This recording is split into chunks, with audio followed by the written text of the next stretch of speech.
Hey everyone, welcome back to Effective English Learning. I'm Mia. And I'm James. So happy you're spending some time with us today. James, picture this. You start a conversation in English. The first few lines go fine. Hello, how are you? And then, silence. Your mind goes completely blank. What now? Oh, the dreaded blank. That little moment of panic where you can suddenly hear your own heartbeat. Exactly that. So today's question is, how do you keep a conversation going when you honestly don't know what to say next? And the very good news is, this is a skill, not a talent. There are simple tools, real phrases, and little tricks that keep almost any conversation flowing. So it's not about being naturally chatty or having a big personality. Not at all. Some of the best conversationalists are quiet people. They've simply learned how to pass the ball back. Pass the ball back. I have a feeling that's going to be our big idea today. It is. Think of a conversation like a gentle game of catch. Someone throws you the ball, and your only job is to throw it back. Keep the ball moving, and the conversation never dies. I love that. So if you've ever frozen in the middle of a chat, stay with us. By the end, you'll always have something to say. And not one fluent in a week promise in sight. Never. Just real, usable English. Let's get into it. And the lovely thing is, every tool today works in any conversation, with a colleague, a neighbor, or a brand new friend. So whatever your situation, you'll be able to use this straight away. Perfect. Before we dive in, if you enjoy these chats, please tap subscribe. It's free and it helps more learners find us. And a quick like really does help. Thank you so much. It means a lot to us. So, Mia, let's start with that big idea. Why do conversations suddenly die? I think people answer the question and then just stop. They give the ball back, but they don't actually throw it. Exactly. Someone asks, "How was your weekend?" And you say, "Good," full stop. And now the other person has to do all the work again. Oh, I do that. One word and then I wait, and it gets so awkward. And please don't be hard on yourself when it happens. Everyone freezes sometimes, even confident speakers. That helps. So it's not a personal flaw, it's just a missing habit. And there's a perfect phrase for that uncomfortable pause, an awkward silence. An awkward silence. That gap where nobody knows what to say? Exactly. And there's a lovely idiom for the opposite, to keep the ball rolling. To keep the ball rolling. So to keep something going. Right, to keep the energy moving so it doesn't stop. In a chat, you keep the ball rolling by always adding a little something and then passing it back. So the secret is never just answer. Answer, then add, then ask. That's the whole recipe, honestly. Answer, add, ask. We'll break each piece down with real phrases. Perfect. Let's start with the part people find hardest, the asking.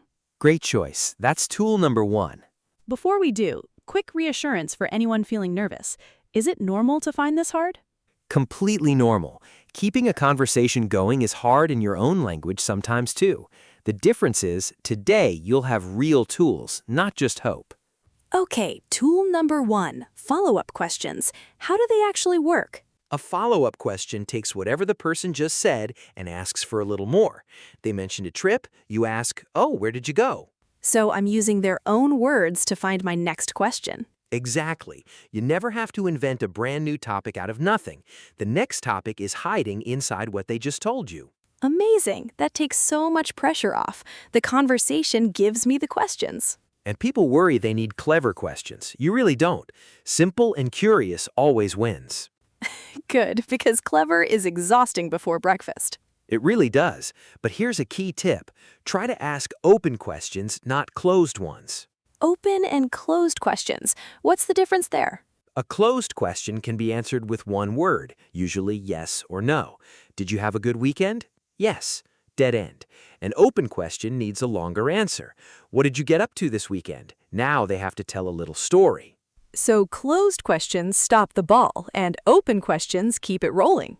Beautifully put. Open questions usually start with what, how, or why. Those 3 little words are your best friends. Can you give me a quick before and after? Sure. Closed. Do you like your job? Yes. Open. What do you enjoy most about your job? And suddenly they're talking happily for a whole minute. So I should retire, do you like, and hire, what do you enjoy? Give it a promotion. What, how, and why. Lean on those and you'll rarely run dry. And I suppose the more interested I sound, the more they enjoy talking? Exactly. A good follow-up question is a small gift. It quietly says, I'm curious about you. People always remember how that feels. Okay, tool number 2. What do I do in that scary half second when my brain is still loading? You buy yourself some time, out loud. Buy yourself some time, meaning, Instead of going silent while you think, you say a little phrase that fills the gap. That's a really good question. Or, let me think for a second. It sounds natural and it gives your brain time to catch up. oh, that's clever, so the silence becomes talking. And it buys you just enough time. A second or two is often all your brain needs to find the word. So the phrase isn't hiding that I'm thinking, it's politely showing it. Exactly. Native speakers do this constantly. Well, let me see. These little phrases aren't empty, they keep the ball in the air while you think. So instead of panicking in silence, I've got a few ready-made phrases to reach for. Right. Pick 2 or 3 you like and practice them until they're automatic. Then a pause never feels like failure, it feels like thinking. Is it really okay to pause, though? I always feel I have to answer instantly. You absolutely don't. A short, calm pause makes you sound thoughtful, not slow. Even native speakers pause all the time. The trick is just to pause out loud. Pause out loud. That's going on a sticky note. Put it on the fridge. And a little cultural note while we're here, in the UK, you'll often hear, "You all right?" as a greeting. You all right? Wouldn't that sound like they think something's wrong? It does to a lot of learners, but in Britain, "you all right" simply means, "Hi, how are you?" The easy answer is just, "Yeah, you?" And now the ball's already rolling. So in the UK, you all right is basically just hello. Good to know before I look worried for no reason. Exactly. Smile and pass it back. What if I still go blank, even with my time-buying phrases ready? Then ask them something instead. When your own words won't come, just turn it around. What do you think? Suddenly they're talking and you've got a moment to breathe. Quick reminder before tool 3. If this is helping you, drop a comment with the word rolling. We read every single one, and it tells us to keep making these. Just one word, rolling. Go on, we'll see it. Right. Tool number 3. Show the other person you're listening. This one is pure gold. How do I show it exactly? With small reactions, little phrases like, "Oh really? No way. That sounds amazing," or "Wow, what happened next?" They're tiny, but they tell the speaker, "I'm with you, keep going." So I don't even need a full sentence. A 2-word reaction keeps the ball rolling? And your face counts too. A smile, raised eyebrows, a little nod, those are reactions without any words at all. So even my expression is helping keep the conversation alive. Exactly. And there's a neat little trick called echoing. You repeat one key word back as a question. Echoing. Can you show me? Sure. They say, "I just got back from Italy." You echo, "Italy." And just like that, they happily tell you all about Italy. One word from you, a whole story from them. That's almost lazy in the best possible way. I barely say anything and the conversation grows.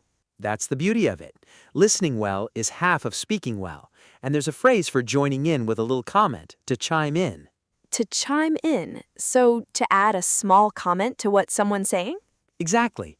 You chime in with, "Oh, nice," or "That makes sense," and the speaker feels heard.